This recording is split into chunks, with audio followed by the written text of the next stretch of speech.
Once our closer sends your loan documents to the title company or attorney's office, we will then calculate the wire amount for your loan and then wire that money to their bank. After you're finished signing all your loan documents, they will then send those documents back to us, and we will verify that we have everything we need in order to fund your loan. If we do, we will send out a funding authorization number to their representatives.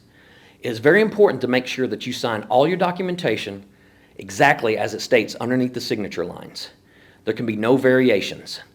If a document is incorrect, we will call or email the title company and have them make the corrections on the spot. So it is important that you stick around for a little bit to make sure we have everything we need in order to fund.